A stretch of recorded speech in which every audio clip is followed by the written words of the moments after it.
আপনার উপস্থাপক হবার কিন্তু কথা ছিল না, একেবারেই না। 5,000-10,000 টাকা সেই আমলে 2000 সাল, ওটা বাঁচানোর জন্য হঠাৎ করে মাইক্রোফোন নিয়ে দাঁড়িয়ে গেলাম। এই যে দাঁড়ালাম, মাইক্রোফোনের ভালোবাসা, বাকিটা ইতিহাস। 24 বছর যখন পার হলো, 2 যুগ, তখনও আপনি একই দে 8টি অনুষ্ঠানের হোস্ট। সো কিভাবে আসলে সম্ভব 25 বছর একটা ফিল্ডে একইভাবে কাজ করে এখন পর্যন্ত থাকা? তো এটা একটা অনেক বড় বিষয়। ক্যালিফোর্নিয়াতে আপনি love in California, exactly. So ওই সিনেমার শুটিং আপনি কবে শুরু করছেন? সেপ্টেম্বর মাসে ক্যালিফোর্নিয়াতে খুব সুন্দর সুন্দর মেলা হয় ওই সময়টাতে, তো ওই জন্য আমরা সেপ্টেম্বর মাসটাকে টার্গেট করেছি। বাবার ছেলে হয়ে ওঠার যে চেষ্টা, বাবা কখনো চাননি যে আমি এই জগতে আসি। 95 এর শেষের দিকেই বলতে পারি আমরা। তখন বাবা একটা সিনেমা করেছে অজান্তে, প্রথম ছবিটাই যেটা বাবা বানাবে সেটা এই অজান্তেরই রিমেক করবে ওই দেশে।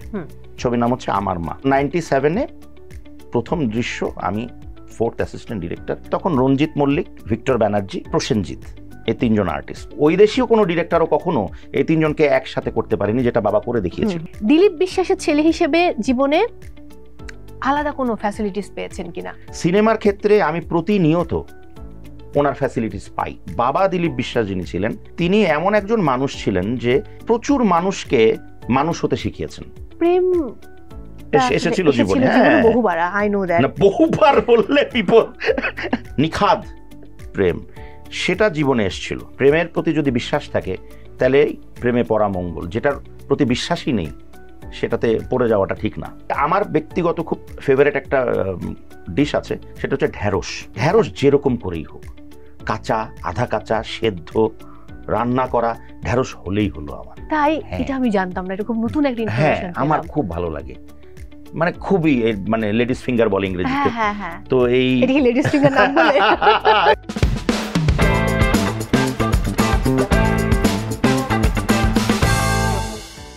সবাইকে ওয়েলকাম করছি আইসিসিএল প্রেজেন্স টিবিএস স্পটলাইটের। সঙ্গে আছি মৌসুমী মৌ, আর আমার সঙ্গে আজকে যিনি রয়েছেন দর্শক, খুবই বিশেষ একজন মানুষ, এবং তার ক্যারিয়ারের রজত জয়ন্তী আজকে আমরা আড্ডার ছলে উদযাপন করব, কারণ উপস্থাপনার ক্যারিয়ারে 25 বছর পার করেছেন তিনি।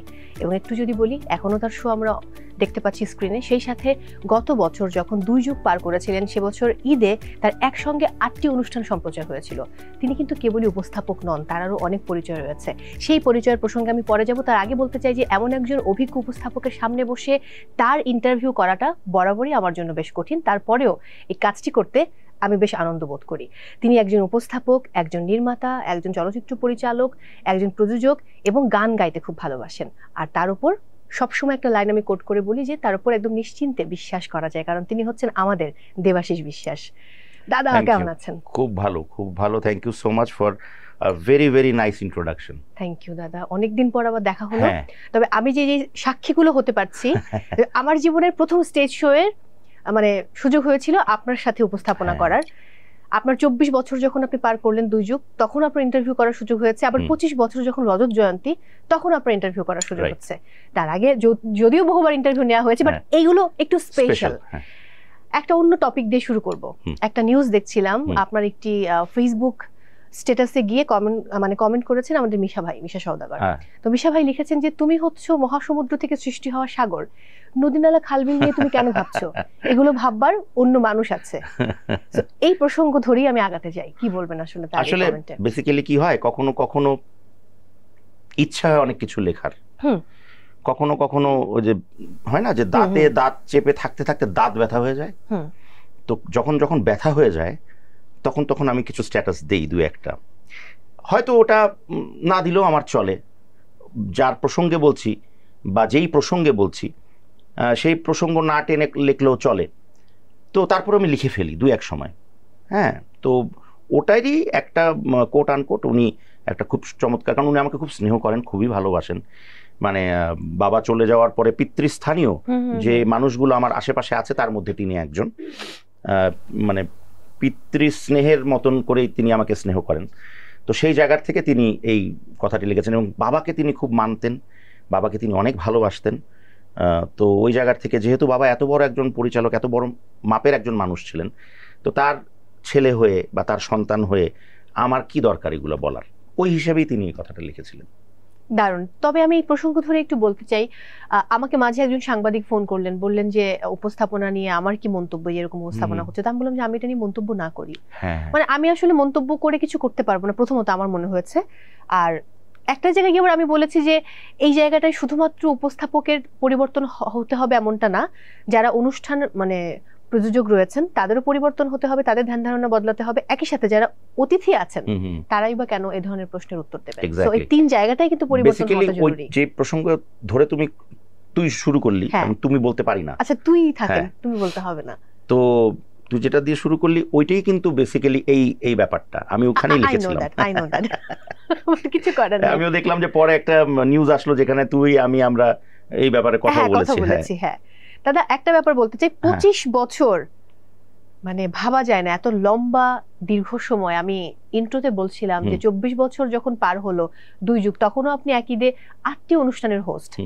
সো কিভাবে আসলে সম্ভব? যেই কাজটা আমরা করি সেই কাজটার প্রতি প্রথমত আমার কাছে যেটা মনে হয়, মানে দীর্ঘ সময় ধরে যদি কাজ করতে হয় এভাবে, ওটাকে ভালোবাসতে হবে জান প্রাণ দিয়ে। ওই কাজটাকে শ্রদ্ধা করতে হবে ভালোবাসার পাশাপাশি, এবং ওই কাজটাকে কতটুকুন আগলে রাখা যায় সেটা নিয়ে ভাবতে হবে, বা সেটাকে চর্চা করেই এগোতে হবে। তো এই ব্যাপারগুলো খুব ইম্পর্টেন্ট। হ্যাঁ, পাশাপাশি যেগুলো একাগ্রতা বা হার্ড ওয়ার্ক, ওগুলো তো আমরা করে এসছি, ওগুলো কিন্তু এখনো করছি। যে করে যে এসছি তার মানে এই না যে আমরা ছেড়ে দিয়েছি। আর যেহেতু পৃথিবী বদলাচ্ছে, সবকিছুই আধুনিক হচ্ছে, তো ওই আধুনিক জিনিসটাকে আমরা আজ থেকে 25 বছর আগে যেরকম ছিল উপস্থাপনা, এখন প্যাটার্নটা তো একটু হলেও চেঞ্জ হয়েছে। তো প্যাটার্ন ওয়াইজ আমাকেও আপডেটেড থাকতে হয়, আমি আপডেটেড থাকার চেষ্টা করি, যেটা হয়তো অনেকে করেন না বলেই হয়তো বা তারা আস্তে আস্তে হারিয়ে গেছেন বা মিলিয়ে গেছেন, প্যাটার্নটার বদলটা করেননি, পরিবর্তনটা নেই। এক্স্যাক্টলি। হয়তো অনেকে আশা ছেড়ে দিয়েছেন, অনেকে বলেছেন না আর করবো না, ভাল লাগে না, হোয়াট এভার। তো সবকিছু মিলে আমার কাছে মনে হয় যে লং রান যে বিষয়টা, এটাতে এই জিনিসগুলো খুব ইম্পর্টেন্ট। না হলে টু বি ভেরি অনেস্ট, আমি নিজেই বলছি, আমি নিজেই মাঝে মাঝে অবাক যাই যে 25 বছর একটা ফিল্ডে একইভাবে কাজ করে এখন পর্যন্ত থাকা, তো এটা একটা অনেক বড় বিষয়, আসলেই বড় বিষয়। বাট আমি এটাকে আমার জন্য বড় বিষয় বলছি না, আমি ভাবছি যে এই জিনিসটা যদি মানুষ বুঝতে পারে, যেটা আমি বললাম, এই প্যাটার্নটায় যদি ফলো করে, তাহলে হয়তো ইন দ্য লং রান সবাই কম বেশি একটা বড় পাবে আর কি, অধ্যায় পাবে। ডেফিনেটলি, এটা আমি বিশ্বাস করি। বাট একটা ব্যাপার, যদিও এই গল্প বহুবার আমাদের হয়েছে, কিন্তু টিবিএস এর দর্শকদের জন্য আপনার উপস্থাপক হবার কিন্তু কথা ছিল না, একেবারেই না। এটা খুবই কাকতালীয় এবং অদ্ভুত একটা গল্প রয়েছে এটার পেছনে। সেই গল্পটা ছোট্ট করে আরো একবার যদি শেয়ার করা যায়। বলে দিচ্ছি একদম ছোট্ট করে। সেটা হচ্ছে, আমরা একটা অনুষ্ঠান করব, স্ট্রিট শো করব, এবং এটা প্ল্যান হয়ে গেছে। আমরা যখন ইউনিভার্সিটিতে পড়তাম তখনই আমরা প্ল্যান করেছি, এবং উপস্থাপক খুঁজছেন। হ্যাঁ, এখন ঘটনা হচ্ছে যেই প্রোগ্রামটা আমরা করব সেই প্রোগ্রামটা একটু আলাদা না, অনেকটাই আলাদা। আর তৎকালীন সময় খুব সাহসী অনুষ্ঠান। হ্যাঁ, এবং সেই পথের প্যাচালির কথা আমরা এখনো ভুলতে পারি না। ওই অনুষ্ঠানের কথাই বলছি। তো এখন ওই অনুষ্ঠানে একজন উপস্থাপককে লাগবে এরকম, দেখতে শুনতে ভালো না হলেও চলবে, কিন্তু তাকে চটপটে থাকতে হবে, আর গাটস থাকতে হবে, সাহস থাকতে হবে, যে একজন মানে আমরা কিন্তু অ্যাজ লাইভই করতাম জিনিসগুলো। হয়তো আমি মার্কেটে গেছি, কাউকে কোনো এক আন্টিকে বা কোনো এক বোনকে বা কোনো এক ভাইকে জিজ্ঞেস করলাম যে হঠাৎ করে, যে ভাই একটু আসেন তো কথা বলি। কি, যে আপনার তো 2 টাকা না, আমারও 2 টাকা, তো মানুষের 2টা জায়গায় 3 টাকা হলে ভালো হতো না, বেশি শুনতে পাইতো না, এরকম যে বিষয়গুলো, এগুলো বলার একটা সব লাগতো, লাগবে, একটা দরকার। তো ওইরকম কাউকে আমরা পাচ্ছিলাম না। এখন ইনভেস্টমেন্ট হয়ে গেছে, আর ইনভেস্টমেন্ট আমরা ধার করে করেছি। আমার ইনভেস্টমেন্ট করেছে আমার বাবা, আর আরেকজন যিনি আছেন আমাদের শ্রদ্ধেয় ডিরেক্টর সাহেব তানভীর হোসেন প্রবাল ভাইয়ের ইনভেস্টমেন্ট করেছেন তার মা। কারণ আমরা কেউ তখন কামাই করি না, টাকা পয়সা ইনভলভ হয়ে গেছে। এখন যেমনি হোক অ্যাটলিস্ট 2টা এপিসোড তো আমাদেরকে করতে হবে। রাতের বেলায় পরের দিন শুটিং, তখন পর্যন্ত আমরা খুঁজে পাইনি। হঠাৎ করে প্রবাল ভাই আমাকে বললো যে একটা কাজ কর না। আমি তো বুঝে গেছি, না আমি পারবো না। বলে আরে 2টা এপিসোড, তারপর একটা পরে দেখা যাবে। মানে তারও কোনো আস্থাই ছিল না আমার উপরে, আমার নিজেরও ছিল না। এখন ওই যে টাকা বাঁচানোর জন্য 5-10 হাজার টাকা, সেই আমলে 2000 সাল, ওটা বাঁচানোর জন্য হঠাৎ করে মাইক্রোফোন নিয়ে দাঁড়িয়ে গেলাম। এই যে দাঁড়ালাম, মাইক্রোফোনের ভালোবাসা, ইতিহাস। ওই মাইক্রোফোন আমাকে ছিল প্রথম দিকে কোনো টেলিভিশনে শোটা নিচ্ছিল না ওখানে, তখন তৎকালীন সময়, এখন তো অনেক চ্যানেল, তৎকালীন সময় 3টে চ্যানেল ছিল, তো 2টো চ্যানেল রিজেক্ট করে দিল একদম।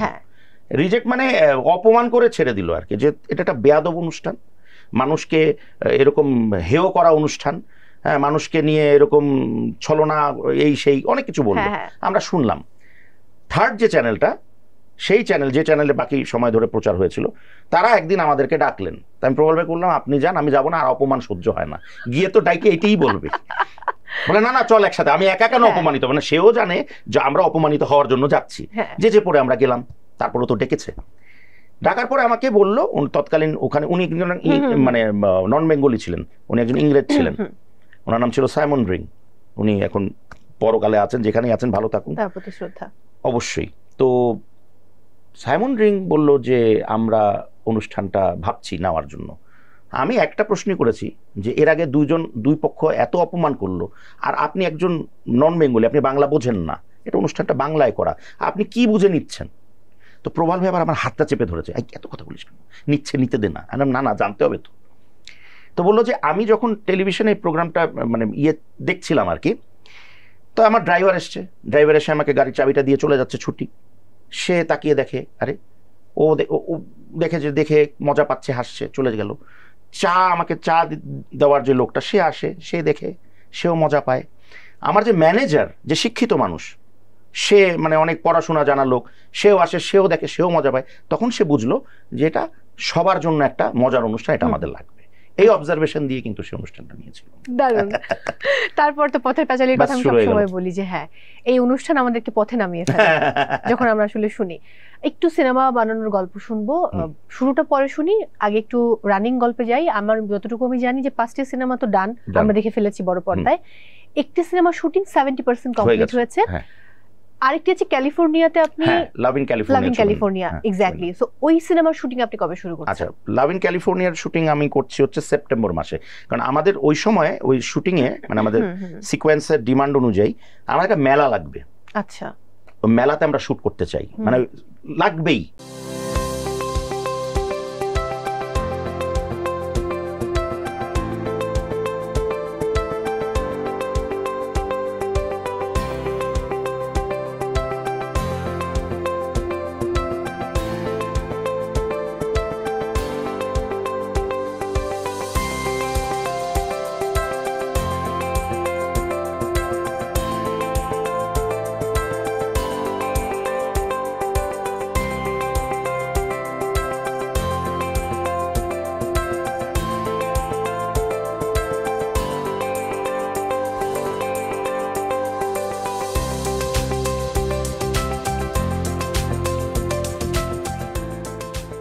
তো সেপ্টেম্বর মাসে ক্যালিফোর্নিয়াতে খুব সুন্দর সুন্দর মেলা হয় ওই সময়টাতে।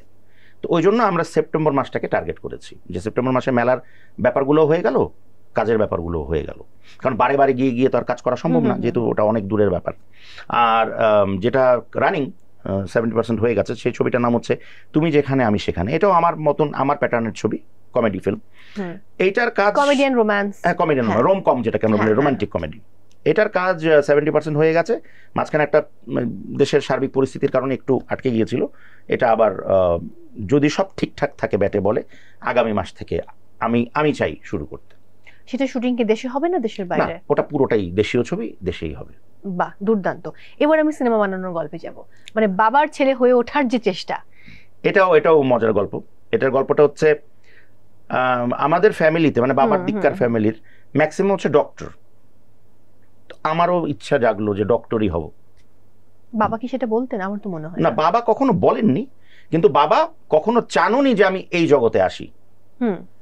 এখন হঠাৎ করে হয় না যে কখনো কখনো। বাবা কি চাইতেন যে শ্রদ্ধেয় দিলীপ বিশ্বাসের ছেলে দেবাশিস বিশ্বাস কি হবেন? বাবা একটা কথা বলতেন যে এই জগৎটা এত স্ট্রাগলের, এত কঠিন, এত কষ্ট, যেটা আমি করেছি, আমি চাই না আমার সন্তান করুক, কষ্টটা করুক। মানে এত কষ্টের বিষয়ে তার ছেলেকে সে দেখতে চায় নাই আর কি। তো যাই হোক, তো হঠাৎ করে আমার মনে হলো যে আচ্ছা একটু কাজ, মানে একটু একটু করে আগ্রহ জন্মালো। তখনও ওই ইউনিভার্সিটিতে পড়ি, ওখানে আমি গান গাই, নাটক লিখি, অভিনয় করি, হ্যাঁ, তো ডিরেকশন দিই। তো মনে হলো যে আচ্ছা একটু করি কিছু একটা। তো বাবাকে বললাম, বাবা তো একদম না। তখন দেখলাম যে বাবার সবচেয়ে দুর্বল জায়গা হচ্ছে আমার মা। মা যদি বলে বাবাকে, আর মার দুর্বলতার জায়গা দুটো, একটা দিকে বাবা, একটা আমি, একমাত্র সন্তান। তো মার দুর্বলতার সুযোগ আমি দুদিক থেকেই নিলাম। আমি মাকে বললাম যে মা বাবাকে বলো না একটু। তো বাবা মাকে, মা বাবাকে মোটামুটি ওভাবে কনভিন্স করে ফেলেন। হ্যাঁ, তো কনভিন্স করলেন। বাবা বললেন যে ঠিক আছে, ছোট কাজ তোমাকে একটা দিই, এটা করে দেখাও আমাকে, আমি তোমাকে দেখিয়ে দিই কি ব্যাপার। সেই সময় বাবা একটা রিমেক করছিলেন একটা সিনেমা। এটা আমি গল্পটা বলছি 96 সালের গল্প, 95-এর শেষের দিকেই বলতে পারি আমরা। তখন বাবা একটা সিনেমা করেছে অজান্তে, ওটা রাষ্ট্রীয় পুরস্কারও পেল। তো 96-এ বাবা ডিসিশন নিল যে কলকাতায় ছবি বানাবে। তো প্রথম ছবিটাই যেটা বাবা বানাবে সেটা এই অজান্তেরই রিমেক করবে ওই দেশে। ছবির নাম হচ্ছে আমার মা। তো বাবা বললেন যে তুমি এই কাজটা করো। কি কাজ? এটাকে শর্ট ডিভিশন বলি আমরা। পুরো ছবিটা, তখন তো ভিএচএস এর যুগ, ভিসিআর এর যুগ। তো ভিসিআর এ আমাদের যে ছবিটা অজান্তে, ওটা আমাকে দিয়ে দিল, রুমে যাও, তোমার 1 মাস সময় দিলাম, পুরো ছবির শর্ট ডিভিশন আমাকে করে দিবা। শর্ট ডিভিশন হচ্ছে যে কোনটা একটা সিকোয়েন্সের কোনটা ক্লোজ শট, কোনটা মাস্টার, হ্যাঁ, কোনটা বিগ ক্লোজ আপ, এগুলো আমাকে দেখিয়ে দিয়েছেন। 1-2টা সিকোয়েন্স দেখিয়ে দিয়েছেন যে এইভাবে লিখতে হয়। ওটা দেখেছি আমি। দেখে আমি 1 মাস ধরে রিওয়াইন্ড ফরওয়ার্ড প্রত্যেকটা শট, তো একটা সিকোয়েন্সে মনে কর যে 28, 30টা, 32টা, 35টা শট একটা সিকোয়েন্সে। এরকম পুরো ছবি মনে কর 70-80টা সিকোয়েন্স। তো কতগুলো হবে? 80 দিয়ে যদি 3 দিয়ে গুণ করি, মানে 2400-2500 শট আছে একটা সিনেমাতে। ওটার পুরোটা একটা ই করা, কারণ বাবা চেয়েছিল যে যেইভাবে সে অজান্তে বানিয়েছে, জাস্ট ওইটা দেখে সে আমার মা বানাবে, তাহলে কাজটা ইজি হয়ে যাবে। তারই তো সৃষ্টি। তা আমি করলাম। করার পরে বাবা, আমার মনে আছে, ওটা পুরো ছবি চালিয়ে দেখেছে আমি পেরেছি কিনা। তো 2500 শটের মধ্যে আমার ডিভিশনে 150 থেকে 100টা ভুল ছিল, বাকিগুলা ঠিক ছিল। তো বাবা তারপরে বললো যে না, 50 থেকে 100টা ভুল 2500-র মধ্যে ঠিক আছে, 2400টা ঠিক আছে। তো ঠিক আছে, ইউ ক্যান জয়েন। কিভাবে? As a 4th assistant director. তো ভালো কথা, স্টার্ট হলো। কোথায়? তাও আবার কলকাতায়, এই দেশে না কিন্তু। আমার স্টার্ট কিন্তু হয়েছিল ওই দেশে। এদেশে টুকটাক একটু বাবার সাথে অজান্তেতে একটু কাজ করেছিলাম, বাট ওটাকে আমি কাজ বলবো না, ঘুরেছি ফিরেছি আসলে বেশি। তো 97-এ প্রথম দৃশ্য, আমি 4th অ্যাসিস্ট্যান্ট ডিরেক্টর, খুবই উত্তেজনাকর অবস্থা। আমার হাতে একটা ক্ল্যাপস্টিক, তখন তো ক্ল্যাপস্টিক থাকতো, আর ওই চক দিয়ে শর্ট টেক এগুলো লেখা হতো। আর এই যে কনুইটা আছে, কনুই দিয়ে শর্ট শেষ হয়ে গেলে কনুই দিয়ে এটা মুছে আবার পরেরটা লেখা হতো। ওই কাজটা আমার, এই কাজটাই আমার কাছে মনে হলো যে পৃথিবী পেয়ে গেছি আমি, এটাই পৃথিবীর শ্রেষ্ঠ কাজ। ভাবভঙ্গি আলাদা, তখন আমি ডিরেক্টর আর কি। হ্যাঁ, ওই শুরু হলো আমার চোখের সামনে। তখন রঞ্জিত মল্লিক, ভিক্টর ব্যানার্জি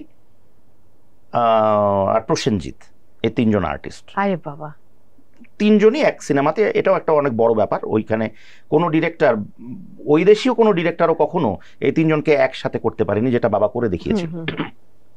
সিনেমার নামটা কি ছিল? আমার মা। ওটা হলো প্রথম। শেষ হলো, আমার একটু পদোন্নতি হলো দ্বিতীয় ছবিতে। বাবা আবার আরেকটা ছবি বানাবেন। তখন কি 4th অ্যাসিস্ট্যান্ট থেকে মানে একদম 4th অ্যাসিস্ট্যান্ট থেকে লাভ দিয়ে আমি না, হ্যাঁ ফার্স্টই বলা যায়, কারণ চিফ একজন থাকেন, তার আন্ডারে আমি পড়ে গেলাম ফার্স্ট অ্যাসিস্ট্যান্ট। একটু সুবিধা ছিল, একটু স্বজন প্রীতিও ছিল, যে ঠিক আছে একটু আগায়নি। তো বাবা একটু আমাকে করে দিয়েছেন। তো আমি কি করতাম আসলে, বেসিক্যালি আমি, অনেকে দেখতো যে এই ছেলে কি করে, কিছুই তো করে না, বাবার পিছে পিছে ঘুরে। আমি আসলে বাবার পিছে পিছে ঘুরতাম ঠিকই, কারণে ঘুরতাম, অকারণে না। বাবার চিন্তা, বাবা একা একা কি ভাবতো, এইদিকে তাকায় ওদিকে তাকায়, শর্টটা আমি ওই জিনিসটা দেখেছি বাবাকে, বাবার কাছে ওটা শিখেছি, যাতে পরবর্তীতে আমি বাবার মতন কিছু একটা হয়তো যদি করতে পারি তো করলাম। চিফ অ্যাসিস্ট্যান্টের সাথে কাজ করতে করতে মোটামুটি বাবার খুঁটিনাটির চেষ্টা করলাম বোঝার, মোটামুটি বুঝলাম। এবং আমি যে বুঝে গেছি বা আমি যে পারবো পরবর্তীতে, এটা বাবাও বুঝলেন। তখন বাবা, আমার মনে আছে, কলকাতা থেকেই আমি তখন ঢাকায় চলে এসেছি, কারণ আমার আবার এখানে 2-1টা প্রোগ্রামের কথাবার্তা তখন চলছে। তখনও কিন্তু পথের পাঁচালী আসেনি, তার আগেও 2-1টা প্রোগ্রাম নিয়ে কথাবার্তা চলছে। তা আমি চলে আসলাম। আসার পরে বাবা বলল যে একটা নাম মাথায় এসছে, এই নামটা রেজিস্ট্রেশন করো। আমি তো আর জানি না, আমি বাবার নামে নামটা রেজিস্ট্রেশন করতে গিয়ে বলছি, বাবা যে তোমার নামে রেজিস্ট্রেশন, বললেন না তোর নামে করতে হবে। আমার নামে? বলে আমি ঢাকায় আসি বলছি। তো ঢাকায় এসছে বাবা, এসে আমাকে বললো যে তুমি দাও, ইন্টারভিউ দাও, ডাইরেক্টর অ্যাসোসিয়েশনের মেম্বার বানাই দিই তোমাকে। তো আমি ডায়েট অ্যাসোসিয়েশনের ইন্টারভিউ দিলাম, বেশ তৎকালীন সময় বিজ্ঞ আমজাদ আঙ্কেল, আমজাদ হোসেন সাহেব, হ্যাঁ, তারপরে অনেকে, আজিজুর রহমান সাহেব, বাঘা বাঘা লোকজন আমার সামনে বসে আছে। সারা জীবন আমাকে হাফ প্যান্ট অবস্থায় দেখেছে আমার কাকারা, কিন্তু ওই সময় তো ওনারা আমার কাকা নন। তো বিভিন্ন রকম প্রশ্ন করলেন। তো দুই একজন বললেন যে দিলীপের ছেলে, তো দুই একজন আমার বাবার সিনিয়র ছিল, তারা আর কি বাবাকে নাম ধরে ডাকতেন, তো দিলীপের ছেলে তো, ওরে আটকানো যাবে না, দিয়ে দাও। দুই একজন একটু চেষ্টা করেছিলেন আমাকে একটু আটকানোর জন্য, মজা করে। তারপর আমাকে দিয়ে দিল, আমি ডায়েট অ্যাসোসিয়েশনের মেম্বার হয়ে গেলাম, সহকারী মানে মেম্বার আর কি, সহযোগী মেম্বার। এরপরে আমার জীবনে পথের পাঁচালী আসলো। পথের পাঁচালী আসার পরে একটা পর্যায়ে আমরা সিজন 2 করব, মানে একটা ব্রেক নেব। ওই সময় বাবা বললেন যে এখন দিস দ্য রাইট টাইম, এখন ছবিটা আমরা বানাই। তো আমরা ডিসিশন নিলাম। বাবাকে আমি একটা কথাই বলেছিলাম যে বাবা, তুমি তো সারা জীবন এত বড় বড় ছবি বানিয়েছো, মানে ফ্যামিলি ড্রামা, ইমোশনাল ফিল্ম, তো আমি একটু জনরাটা চেঞ্জ করতে চাই। তখন পথের পাঁচালী যেহেতু আমার গ্রিপে, আমি একটু কমেডি, ওই দিকে আমার আগ্রহটা বেশি ছিল। আমি বললাম বাবা, আমি কমেডি ফিল্ম করবো, বাংলাদেশে হয় না, আমি করব। ইন্ডিয়াতে হয়, বাংলাদেশে হয় না, বিশ্বের সব জায়গাতে হয়, ইন্ডিয়া হোক হলিউড হোক হয়, আমাদের দেশে ওভাবে হয় না। তো কমেডি, ঠিক আছে কমেডি যা। এইভাবে আমার আসলে প্রথম, তারপর শুরু হলো শ্বশুরবাড়ি জিন্দাবাদ। হ্যাঁ, এবং তারপর তো এক এক করে, তারপরে তো সবাই, বাকি সব আমরা সবাই জানি। এই যে এরকম লম্বা পরিক্রমার মধ্যে একটু জানতে চাই, কাজে অনেক ব্যস্ত ছিলেন এবং ওই সময়টা কেটেছে আসলে কাজের মধ্যে, প্রেম এসেছিল জীবনে বহুবার। আই নো দ্যাট, বহুবার বললে বিপদ। ও কিছু কিছু আছে এসেছিল, ওগুলো ইনফ্যাচুয়েশন, হ্যাঁ, কিছু কিছু এসেছিল হয়তো ভালো লাগা, যেটা ভালোবাসার না, হ্যাঁ এটা তো হবেই, স্বাভাবিক ব্যাপার। কিন্তু ওইভাবে যদি প্রেম অ্যাঙ্গেল চিন্তা করে বলি যে নিখাদ প্রেম, সেটা জীবনে এসেছিল, আসেনি যে তা না, সেটা এসেছিল। সেটা কি পরিণতি পেয়েছিল? না, না। প্রেমের তো আসলে কি, প্রেমের পরিণতিতে আমরা মনে করি যে মানে পরিচয়, প্রণয়, পরিণয়। হ্যাঁ, তো পরিচয় থেকেই তো শুরু হয়। পরিচয়টা ঠিক আছে, প্রণয়ও ঠিক ছিল, পরিণয় বা পরিণতি যেটাকে আমরা বিয়ে মনে করি, সেটা আসলে ঘটেনি। তার আগেই সেটা না ঘটাই বোধহয় ভালো, তাহলে ওই রেশটা না থেকে যায়। হ্যাঁ, না হলে তখন আর জিনিসটা আগের মতো থাকে না, তখন থেকে যায়, কেমন যেন অন্যরকম হয়ে যায়। আপনার কাছে প্রেমের সংজ্ঞা কি? আমার নামের সাথে যেটা আছে, বিশ্বাস। হ্যাঁ, আমার কাছে মনে হয় প্রেম মানে হচ্ছে একে অপরের প্রতি, শুধু তাই না, প্রেমের প্রতি বিশ্বাস। প্রেমের প্রতি যদি বিশ্বাস থাকে, তাহলে প্রেমে পড়া মঙ্গল। যেটার প্রতি বিশ্বাসই নেই, সেটাতে পড়ে যাওয়াটা ঠিক না, খুব অমঙ্গল চলে, মানে অমঙ্গল বয়ে নিয়ে আসে জীবনে। খুব খুব এটা বলতে হবে। মিডিয়াতে আপনার ভালো বন্ধু কারা? মিডিয়াতে আমার ভালো বন্ধু, খুব শুনলে অবাক শোনাবে, আমার ভালো বন্ধুরা হচ্ছে যারা আমার সাথে কাজ করেন, বলতে আমার চিফ অ্যাসিস্ট্যান্ট ডিরেক্টর, আমার ক্যামেরাম্যান, হ্যাঁ, মানে ওনাদের সাথেই আমার আসলে বসবাসটা। তো বন্ধু বলতে আমি আসলে ওনাদেরকে, আর এর বাইরে যদি হয়, আসলে সবাই তো বন্ধু প্রতিম, কিন্তু একদম হয় না যে জিগরি দোস্তি, ওটা আমার কখনোই ঘটেনি, এই ইহ জীবনে হয়নি। স্কুলের কিছু বন্ধুরা আছে, বাট মিডিয়ার ক্ষেত্রে জিগরি বন্ধুত্ব আসলে আমার মনে হয় মিডিয়ার জায়গাটা এরকম, বন্ধুত্ব জিনিসটা একটু রেয়ার মনে হয় আমার কাছে। বন্ধু অনেক, কিন্তু কখনো কখনো ভাবি ও আসলে কি বন্ধুত্ব আছে কিনা। এই প্রশ্ন আমারও, যাই হোক এই প্রসঙ্গে আগাবো না, অন্য প্রসঙ্গে আগাতে চাই। আপনি খুবই ভোজন রসিক একজন মানুষ, খেতে খুব পছন্দ করেন, এখনো কি সেই ব্যাপারটা আছে নাকি এখন খুব মেইনটেইন করে চলতে হয়? যদি আপনাকে দেখলে সেটা মনে হয় না, মোটেও না, মেইনটেনেন্স জিনিসটা আমার মধ্যে নেই। আমি এমনিও আগের থেকেই একটু এই শুধু খাওয়ার ক্ষেত্রে না, থাকে না যে শরীরের যত্ন নেয়া, ত্বকের যত্ন নেয়া, মুখের যত্ন নেয়া। দাদা 25 বছর যদি পার করে দেয়া আছে যত্ন না নিয়ে, তাহলে কি দরকার যত্ন নেয়া? আই এম ব্লেসড আসলে, আমার মানে লাগেনি সবচেয়ে বড় কথা। আর আমি একটু এ ব্যাপারে কুড়ে টাইপের, হ্যাঁ, আমি কাজ করতে খুব ভালোবাসি, ওখানে কোনো কুড়েমি নেই, বাট এগুলো সামহাও আমার দ্বারা হয়নি। তো খাওয়ার ক্ষেত্রেও তাই, আমি এখনো খেতে ভালোবাসি, কারণ হয় কি, খাওয়া জিনিসটা এটাও এক প্রকার প্রেম, অ্যাট্রাকশন বলি আমরা এটাকে। হয় কি যে দেশে মার হাতে এত রকমের ভ্যারাইটি রান্না জীবনে খেয়েছি, পাশাপাশি এই মানে এই প্রফেশনে এসে দেশে এবং দেশের বাইরে এত ভ্যারাইটি কাইন্ড অফ ফুড পেয়েছি। আই এম ভেরি ব্লেসড, বলবো যে সবার ভাগ্যে তো হয় না, আমার ভাগ্যে জুটেছে বিভিন্ন রকমের দেশে যাওয়া, বিভিন্ন রকমের খাওয়া, তো সব মিলে ওই ফুডি হয়ে গেছি আর কি। এটা খুব স্বাভাবিক ব্যাপার, আর আমরা তো বাঙালিরা একটু খেতে ভালোবাসি। হ্যাঁ, মায়ের হাতের কোন খাবার সবচেয়ে প্রিয়? সবই, তবে যদি আলাদা করে ধরি, মা হাতের একটা স্পেশাল, প্রত্যেকটা মানুষের একজন অনেক বড় রাঁধুনেরও একটা স্পেশালিটি এক্সট্রা থাকেই। এক্স্যাক্টলি, একটা, বাকি সবই ভালো হয় কিন্তু একটা বেশি ভালো হয়। তো মার হাতের সব রান্নার মধ্যে ভালো তো সবগুলোই লাগে, একটা দুটো স্পেশালিটি বলি। একটা হচ্ছে মাটন। আচ্ছা, হ্যাঁ, এই মাটনটা যেই খাবে, আমি তাকে এতটুকু চ্যালেঞ্জ দিয়ে বলতে পারি, হাতের 5টা আঙ্গুল একটু হলেও চাটতে হবে। হ্যাঁ, গেল এক। আর এর বাইরে আমার ব্যক্তিগত খুব ফেভারিট একটা ডিশ আছে, সেটা অদ্ভুত ডিশটা একটু, সেটা হচ্ছে ঢ্যাঁড়স। ঢ্যাঁড়স কি? ঢ্যাঁড়স যেরকম করেই হোক, কাঁচা, আধা কাঁচা, সেদ্ধ, রান্না করা, ঢ্যাঁড়স হলেই হলো আমার। তাই? এটা আমি জানতাম না, এটা খুব নতুন একটা ইনফরমেশন। হ্যাঁ, আমার খুব ভালো লাগে, মানে খুবই, মানে লেডিস ফিঙ্গার বলে ইংরেজিতে। তো এই লেডিস ফিঙ্গার নাম বলে এই জন্যই বললাম যে হতেও পারে ওটার প্রতি একটা ফ্যাসিনেশন ওই কারণে এসছে, বাট দেন এগেইন এটা আমার খেতে খুব ভালো লাগে। আর সবই কম বেশি তো সবই ভালো, বাট মার স্পেশালিটি এই দুটো। আর আমার যদি ব্যক্তিগত পছন্দের জায়গা ধরি, তাহলে আমার আসলে, আমি খুব একটা ঝাল পছন্দ করি না, কখনো কখনো হয়, বাট মিষ্টি জাতীয় জিনিসের প্রতি একটু আকর্ষণ বেশি। আমার সবচেয়ে ফেভারিট খাদ্য দ্রব্যের মধ্যে হচ্ছে আইসক্রিম। ওরে বাবা, আমি ভীষণ পছন্দ করি। আমার আরেকটা জায়গায় আমি খুব লাকি, সেটা হচ্ছে যেহেতু আমাদের কাজটা গলা দিয়ে, এবং কখনো কখনো আমি শখের বসে গানও বিভিন্ন জায়গায় গাই। হ্যাঁ, সেটা তো অবশ্যই আজকেও গাইতে হবে। তো শোন, ঘটনা হচ্ছে যে আমি কিন্তু প্রচুর বরফ খাই, মানে জলে বরফ দিয়ে খাই, ঠান্ডা জল ছাড়া আমি খেতে পারি না। কিন্তু গলা বসে না? না, আমার গলা বসে না। আমার জীবনের সবচেয়ে বড় শোয়ের আগে আমার গলা 10 দিন নাই হয়ে গেছিল, এবং আমার ডিপ্রেশন, আমি শুধু বলেছি আল্লাহ তুমি আমার সব নিয়ে যাও, খালি ক্যারিয়ারটা নিও না, গলাটা ফিরিয়ে দাও।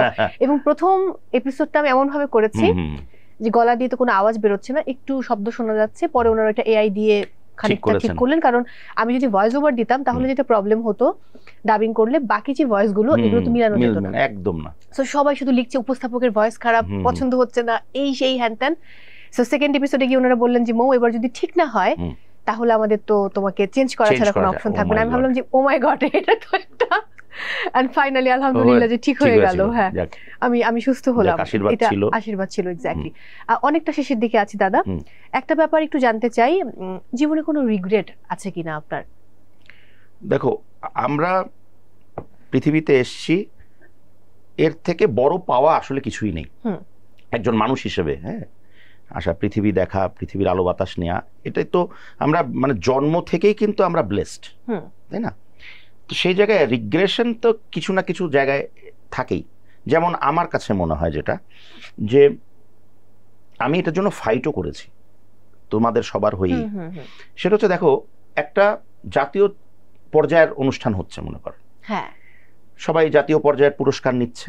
নট অনলি জাতীয় পর্যায়ের অনুষ্ঠান, বড় বড় বিগ জি শো গুলো হয়, অ্যাওয়ার্ড শো ভুলে যা। হ্যাঁ, আমি জাতীয়তে গেলাম, জাতীয় পর্যায়ের পুরস্কার হচ্ছে আমরাই হোস্ট করছি, কিন্তু আমাদের এটা যেটা এত বড় শিল্প, উপস্থাপক আমরা যারা আছি, তাদের কোনো জাতীয় স্বীকৃতি নাই জাতীয়ভাবে। কিন্তু আমাদের অনেক অ্যাওয়ার্ড আছে, কিন্তু আমরা বুকে হাত দিয়ে বলতে পারবো না আমাদের কোনো জাতীয় স্বীকৃতি আছে না, কোনো অ্যাওয়ার্ডই নেই আমাদের জাতীয়ভাবে। তো আমরা আমার রিগ্রেশনের জায়গাটা জাতীয় পর্যায়ে আসলে, যে আমরা তো এটা একটা এত বড় শিল্প যেখানে আমরা এত বছর কাজ করেছি, তোরা করছিস, আগামী প্রজন্ম করবে, তো এই জায়গায় কেন জাতীয় স্বীকৃতি নেই? আমার এই রিগ্রেশনটা আছে। এটা আমার একার না, মানে আমি সামগ্রিক। এবং থ্যাংক ইউ যে আপনি আমাদের সবার হয়ে কথাটা আজকে তুললেন। আমার মনে হয় যে এটা যারা কর্তৃপক্ষ রয়েছে, যারা আসলে খুবই দায়িত্বশীল পদে আছে, তাদের এই ব্যাপারটাতে একটু নজর দেওয়া উচিত, যে একজন উপস্থাপক একটি অনুষ্ঠানের প্রাণ, অনুষ্ঠানটা জমিয়ে ফেলেন কিন্তু উপস্থাপক, অবশ্যই বাকি সবাই খুবই গুরুত্বপূর্ণ, বাট উপস্থাপককে কিন্তু আপনি না, উপস্থাপক ছাড়া অনুষ্ঠানই তো ভাবা যায় না। একদম শুরুতে উপস্থাপক আসেন, সবার শেষে তিনি যান, এবং সবকিছু তার নখদর্পণে থাকে। আর যারা আমরা প্রফেশনাল, তাদেরকে না আপনাকে কোনো স্ক্রিপ্ট দিতে হয়, না আপনাকে কোনো রিহার্সাল করাতে হয়, কিছু লাগে না। আপনি অনেক বড় তারকা দিয়ে হোস্ট করাচ্ছেন, সেই তারকাদেরকে কিন্তু সবকিছু পড়িয়ে রিহার্সাল করিয়ে শিখিয়ে করে দেন আপনি হোস্ট করাচ্ছেন। সো এটা নিয়ে আমারও অনেক দুঃখবোধ আছে, বাট ইটস ওকে, কিছু করার নেই। দাদা, দিলীপ বিশ্বাসের ছেলে হিসেবে জীবনে আলাদা কোনো ফ্যাসিলিটিস পেয়েছেন কিনা? আচ্ছা, প্রথমে একটু আগে থেকে একটু ছোট্ট করে যাই। সেটা হচ্ছে যে আজকে যে টেলিভিশনে আমার অবস্থান, এটা আমার বাবা দেখে গেছেন। এই যে টেলিভিশনে যতটুকু আমি করেছি, যাই করেছি, জানি না কতটুকু করতে পেরেছি, এ পুরোটার কৃতিত্ব আমি কাউকেই ভাগ করে দিতে চাই না, কারণ এই ব্যাপারে আমি কারোর ফ্যাসিলিটি নিইনি। এক্স্যাক্টলি। অনেক বছর পরে অনেকে জেনেছেন যে আমি ওনার সন্তান, কারণ আমি বলিনি কখনো। এবার আসি সিনেমায়। সিনেমার ক্ষেত্রে আমি প্রতিনিয়ত ওনার ফ্যাসিলিটিস পাই। কিরকম করে পাই? কোন একটা কাজ করতে গেলাম, একজন সিনিয়র আর্টিস্ট, তুমি তো দিলীপদার ছেলে, না করবে না, এই একটা ফ্যাসিলিটিস। সিনেমা বানিয়েছি, রিলিজ করব, দিলীপদার ছেলে দেবাশিস নিজে একটা নাম, কিন্তু সিনেমার ক্ষেত্রে আমি কিন্তু দিলীপদার ছেলে। তো ওই জায়গাটা আমার ভালোও লাগে যে আমার মাধ্যমে বাবা এখনো বেঁচে আছেন, এই মাধ্যমে আমি চেষ্টা করি। তো ওইখানে ফুল ফ্যাসিলিটি আমি আসলে পাই, সবসময় পাই। প্রত্যক্ষভাবে তো পাবো না, কিন্তু পরোক্ষভাবে আমি পেয়েই যাচ্ছি। আর দুটো প্রশ্ন তারপর শেষ করছি, খুব অল্প করে জানতে চাই। বাবা হিসেবে একজন দিলীপ বিশ্বাস, সেই সাথে মা নিয়ে, মানে মাকে নিয়ে যদি কিছু বলার থাকে। আচ্ছা, বাবা হিসেবে তো বাবা দিলীপ বিশ্বাস যিনি ছিলেন, তিনি এমন একজন মানুষ ছিলেন যে সেই মানুষটা শুধু আমার বাবার মানে আমার বাবা হয়েই না, প্রচুর মানুষকে মানুষ হতে শিখিয়েছেন। তো এই গুণটা আসলে অনেক বড় একটা গুণ। আমি আই এম ভেরি লাকি যে আমি তার সন্তান, বাবার ক্ষেত্রে বলছি আগে। এবং এরকম বাবা আসলে সত্যিকার অর্থে সব বাবাই, আমি একটা কথা সেদিনও বলেছিলাম যে পৃথিবীতে অনেক খারাপ মানুষ থাকতে পারে, কিন্তু কোনো খারাপ বাবা নেই। হ্যাঁ, তো ঠিক আমি আমার বাবার ক্ষেত্রে বলি যে এরকম বাবাও নেই আমার বাবার মতো, মানে এরকম একটা আইডল মানুষ, মানে যাকে অনেকে আইডল বানিয়ে বসে আছেন। তো এরকম মানুষ পাওয়া খুব মুশকিল। এরকম বা পিতৃস্নেহ জিনিসটা বা গাইডেন্স, হ্যাঁ, জীবনে পথ কিভাবে চলতে হয়, রাস্তার অলিগলি যেরকম তিনি আমাকে শিখিয়েছেন যে কোন গলি দিয়ে কোথায় বড় রাস্তায় পড়তে হয়, জীবনের ক্ষেত্রেও তাই, যে ছোট রাস্তা থেকে কি করে বড় রাস্তায় যেতে হয়, বা কিভাবে প্রতিকূলতাকে অতিক্রম করতে, আর সাহস, যে একটা এনকারেজমেন্ট, এই ব্যাপারগুলো খুব ছিল। হয়তো মন খারাপ, হয়তো আমার এই জায়গাটা আমি ব্যর্থ হয়েছি, আমার 1 মিনিট লাগতো না ব্যর্থতা ভুলতে, কারণ ওই ব্যাপারটা তার মধ্যে ছিল। দারুণ। তো তিনি অসাধারণ। হ্যাঁ, মানে আমি আমার বাবা বলেই বলছি না, যারা আমার বাবাকে চেনেন তাকেও যদি তুই এই প্রশ্নটা করিস, তিনি বাবা সম্পর্কে হয়তো আমার থেকেও বেশি বলবেন। এবার আসি মা হচ্ছে আমার কাছে পৃথিবী। মানে মা ব্যাপারটা আমার সাথে এভাবে আষ্টি পৃষ্ঠে আছে যে এটা বলে আমি আসলে এক্সপ্রেস করতে পারি না। হ্যাঁ, মা নামটা শুনলেই আমার এরকম অবস্থা হয়ে যায়। বুঝতে পারছি আপনি এখন ইমোশনাল, এবং মায়ের ব্যাপারে আপনি একটু অন্যরকম। হ্যাঁ, তো মা শব্দটা খুব ছোট একটা শব্দ, কিন্তু এটার পরিধি এত ব্যাপক যে এটার ব্যাপকতা পৃথিবীর সমান আমার কাছে। এবং মা আমার জীবনে যদি না থাকতেন, প্রথমত আমি তো পৃথিবী দেখতে পারতাম না। মা আমাকে পৃথিবী দেখিয়েছেন, এবং মাই আমার পৃথিবী, এতটুকু বলতে পারি মা সম্পর্কে। এর বেশি আসলে আমার বলার কিছু নাই মা সম্পর্কে। আমারও অনেক অনেক ভালোবাসা। আমাদেরকে সময় দেওয়ার জন্য অনেক ভালো থাকুন। দর্শকদের উদ্দেশ্যে কিছু বলুন। প্রথমে বলে রাখি এই মেয়েটির কথা, এই মেয়েটিকে দিয়েই আমি শেষ করতে চাই। সেটা হচ্ছে যে আমার খুব কাছের, আমার খুব প্রাণের একটা ছোট বোন। ওকে আপনারা সবাই চেনেন, জানেন, স্নেহ করেন, ভালোবাসেন। এই ভালোবাসাটা যেন ওর ক্ষেত্রে বাকি জীবনে বজায় থাকে। আশীর্বাদ করবেন, দোয়া করবেন ওর জন্য। আর আপনাদের উদ্দেশ্যে আমার একটাই কথা, যেভাবে আমাকেও ভালোবেসেছেন, আমি এই ভালোবাসাটা নিয়ে এই পৃথিবী ছেড়ে যেতে চাই। যতদিন আছি আপনাদেরকে পাশে পেতে চাই। Thank you. আবারও অনেক ভালোবাসা, সবসময় আপনাকে ভালোবাসতে চাই, এবং অশেষ কৃতজ্ঞতা এইভাবে অনুপ্রাণিত করবার জন্য এবং পাশে থাকবার জন্য। দাদা, বিদায় নিচ্ছি। দর্শক, বিদায় নিতে হচ্ছে আজকের মতো ICCL প্রেজেন্স টিবিএস স্পটলাইট থেকে। সবাই অনেক ভালো থাকুন, নিরাপদে থাকুন, আর থাকুন টিবিএস এর সঙ্গে।